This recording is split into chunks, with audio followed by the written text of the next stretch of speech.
আসসালামু আলাইকুম নমস্কাৰ ইংলিছ মিডিয়াম ৰামপুৰ চলাপথাৰ জাতীয় বিদ্যালয়ত পিপিৰ পৰা ক্লাছ 4 লৈকে এইখন নতুন স্কুল বনাইছে। মোৰ পিছফালে চাইছে নহয়, এইখন নতুন স্কুল বনাইছে। এতিয়া যদি কোনোবাই এডমিশ্যন দিয়া নাই বা দিম বুলি ভাবি আছে তেনেহ'লে এডমিশ্যন দি দিয়ক, কোনো ধৰণৰ টেনশ্যন নাই। আৰু যদি কিবা কাৰণত প্ৰব্লেম হয় ডাইৰেক্ট প্ৰিন্সিপাল ছাৰৰ লগত কথা পাতিব। আৰু যদি কিবা আপোনালোকৰ হেল্প লাগে তেনেহ'লে মোৰ লগত যোগাযোগ কৰিব। মই যিমান হেল্প কৰি দিব লাগে মই ইমান হেল্প কৰি দিম। তো মোৰ নম্বৰটো হ'ল 9706326591।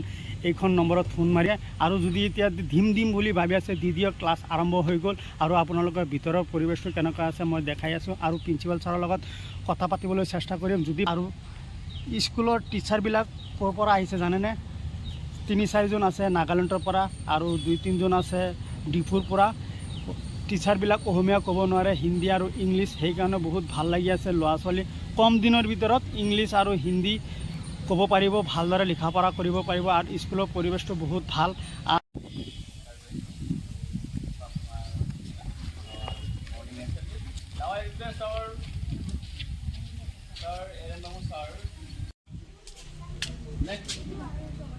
Today, some parents are informed that among you, sir, এতিয়া ইংলিছ মিডিয়াম স্কুলটো আৰম্ভ হৈ গ'ল ক্লাছ।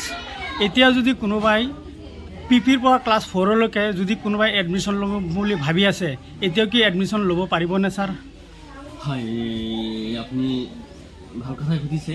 বহুতে কিন্তু তেনেকুৱা ভাবি আছে, হয়তো ছেশ্যন যিহেতু আৰম্ভ হৈ গ'ল, স্কুলৰ ক্লাছখন পাঠদানো আৰম্ভ হৈ গ'ল, গতিকে এতিয়া চাগে এডমিশ্যন নলয়। কিন্তু এতিয়া জাষ্ট প্ৰিপাৰেটৰী ক্লাছটো চলি আছে আমাৰ, গতিকে এডমিশ্যন আজিও কেইজন আহিছে ল'বৰ কাৰণে, গতিকে ল'ব পাৰিব।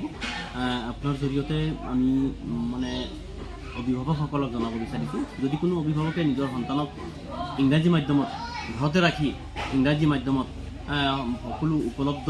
সকলো সুবিধা উপলব্ধ হোৱাকৈ পঢ়াব বিচাৰিছে, তেওঁলোকে যাতে কাৰ্যালয়ত আহি যাতে অতি সোনকালে যোগাযোগ কৰে। আৰু এগৰাকী নাগালেণ্ডৰ আমাৰ শিক্ষয়িত্ৰী কিলা চেং নামৰ আৰু এগৰাকী অভিজ্ঞ শিক্ষয়িত্ৰী আমাৰ প্ৰি প্ৰাইমাৰী ছেকশ্যনৰ কাৰণে আজি আহি জইন কৰিছে। আপোনাৰ জৰিয়তে মই অভিভাৱকসকলক আহ্বান জনাম, এইটো ছেশ্যনত যদি কোনোবাই ভাবিছে ইংৰাজী মাধ্যমত নামভৰ্তি কৰাৰ কাৰণে, দেৰি নকৰি সোনকালে আহক, নামভৰ্তি প্ৰক্ৰিয়া কৰিছে বাচ্চাটোক শ্ৰেণীকোঠাত সোমাই দিয়ক। ধন্যবাদ।